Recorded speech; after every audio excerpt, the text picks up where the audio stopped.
It's Christmas time! How cool is that? Nearly the holidays. I bet you're looking forward to your Christmas holidays. Anyway, here to talk a little bit about Christmas for your assembly this week. Christmas. It was originally marked in the year as a day to remember the birth of Jesus. But it's no longer really celebrated solely by Christians. Millions of people around the world use this as a time of celebration and a holiday. It's sort of become a cultural festival. Well, today, Harry and I are going to talk to you about Christmas and something of what it means for Christians particularly. And we're currently in a time of what we call Advent. And you would have seen Advent calendars. You might even have one at home with chocolates in and stuff. And it's a time of waiting for the arrival of Christmas Day, when we celebrate the coming of Jesus to earth as a baby in Bethlehem in Israel about 2,000 years ago. Advent, historically across the globe, used to be a period of fasting, but that changed to become more of a time of preparation for the celebration of Jesus' birth. So we now sort of do give cards, presents, and there's feasting involved. We get our word, it's a bit of a weird word, isn't it, Advent? And we get our word from the Latin, a word called Adventus, and it's used with the arrival of a coming of a significant person, an emperor or a king, but it's also where we get our word adventure. What's an adventure? An adventure is a risky undertaking of an unknown outcome, or to boldly go where no man's gone before. And it's the arrival of something daring, risky, or exciting. That's sort of what adventure means. And similarly, the Son of God coming to earth was an adventure for God. To boldly go where God had never walked before. It was God coming to interact with the humans he'd created, to be where they are, to talk with them, and to show them what God was like. So I love the build up to Christmas. I love it because it's a real waiting time and a real preparation, getting excited. I wonder what is Christmas about for you? Is it about the birth of Jesus? Is it about tradition, about parties, about getting presents?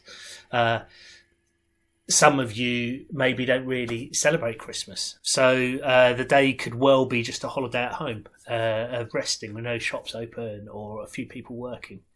But we're now going to pause now and get you thinking. There are going to be some questions coming up on the screen, so I'm going to ask the teacher to pause the video on the next slide for about 4 to 5 minutes, and you can have a think through and try and answer the questions in 2s and 3s.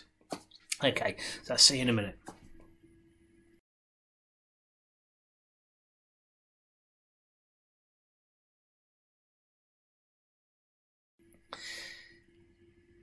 Okay, I hope you enjoyed that. I hope we got you thinking. We're going to have a bit of a deeper think about Christmas now. What's the true meaning of Christmas? The story of Jesus' birth is often lost amongst the traditions and presents. For me as a Christian, I try to get the true meaning of Christmas. So I prefer to focus on the baby himself. In fact, I prefer to consider the man Jesus even more because, let's face it, babies are cute, aren't they? But they don't do much. They're pretty helpless. And Jesus doesn't really impact our world until he comes when he's 30 years old, and that's when he starts his ministry. So I prefer to think of the meaning behind why did Jesus happen at all? Why did he come? What difference does it make? I've enlisted the help of our youth leader, Harry, who you met at our remembrance assembly we did. He's going to help us think through some more today about what Christmas is all about. So, over to Harry. Years after Jesus was born, when he was a fully grown adult, he died on a wooden cross. He did this because he loves us. On the cross, all of our bad deeds and actions, all of our bad thoughts were put onto Jesus, and Jesus took the punishment for it.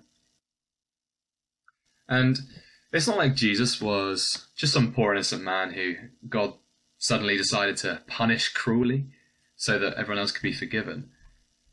Yes, Jesus was innocent, but Jesus was also God himself.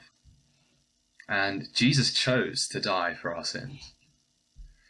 And as Christians, this gives us hope. This gives us great hope, because instead of relying on ourselves to give ourselves meaningful lives or to have our wrongdoings forgiven, we can rely on God to sort that out for us. And we can allow God to guide us in everything we do in life.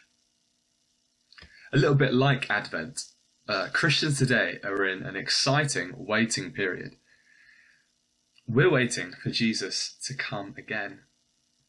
And when Jesus comes again, he will make the world perfect by removing everything in the world that is bad, by putting an end to people hurting each other, to hurting our planet.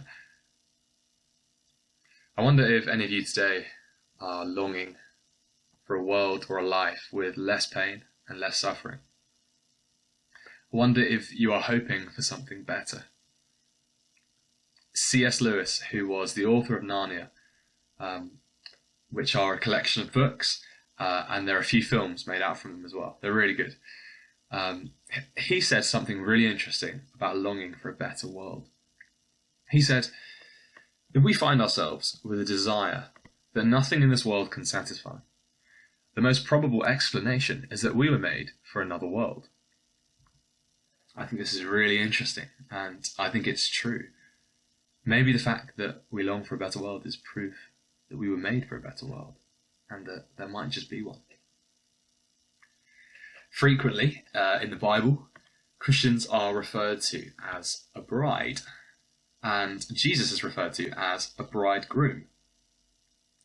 So right now, we're in a waiting period. We're waiting for the day when we are perfectly joined with Jesus, like a bride and a bridegroom are joined when they get married. I'm getting married in July, actually, and I can't wait. I'm really, really excited. And there's going to be a lot more preparation and a lot more excitement. But even though I'm so excited and I am expecting marriage to be great, it's not going to be perfect. However, the Bible promises that when Jesus comes again and joins with his bride, and Jesus' bride is everyone who believes in him, when this happens, there will be no more suffering and pain, but there'll be an eternity of joy, of peace, of love, and closeness with God. So, as we're in this time of Advent, we look forward to all these wonderful things like giving and receiving gifts, spending time with family, like Christmas dinner even. These things are all great. And we're also reminded of how a long time ago the Jewish people waited for their Messiah, Jesus, who came as a baby and who grew up to be a man. And when he was fully grown, he died on a wooden cross. And on the cross, he was taking our sins on himself. 3 days later, he rose again.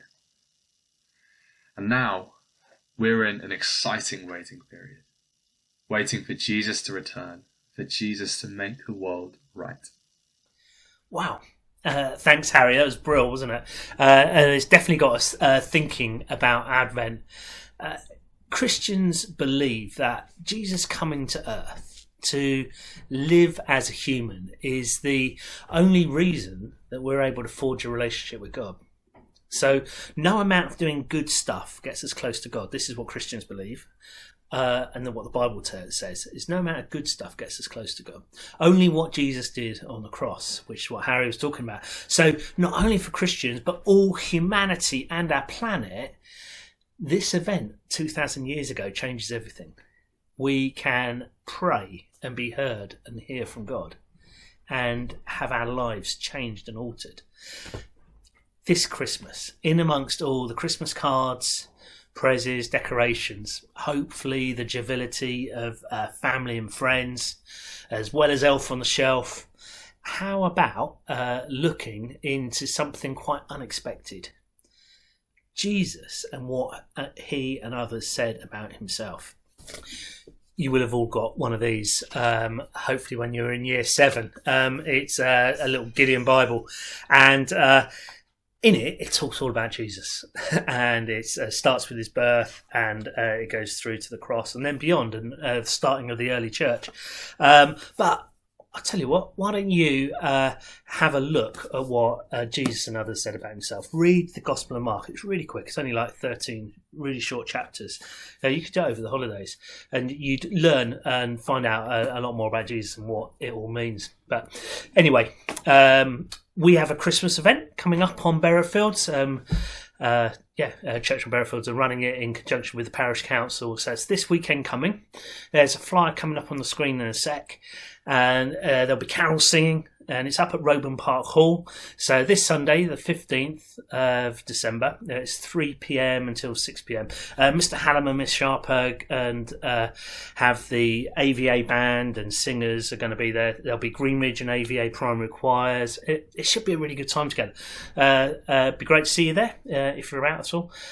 If I don't see you, though, before you break up, really hope that you have a great Christmas holiday and look forward to seeing you all in the new year.